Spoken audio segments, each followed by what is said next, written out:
urtean artean, Euskal Herrian Polizia Espainolak urrituriko hainbat zerekara ezberdinetan, guztira 223 gazte atxilotuak izan ziren.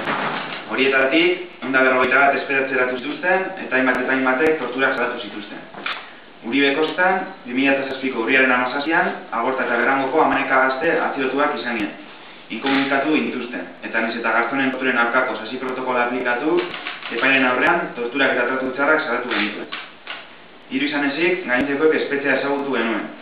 Eta gaur egun, 4 urte pasa ondoren, finantzapean aske daudela, hurrengo astelen, astearte eta asteazkenean, Espainiako Entzutegi Nazionalean burutuko den epaiketan, 7-14 urte bitarteko espetxe zigor eskaeri aurre egin beharko diegu.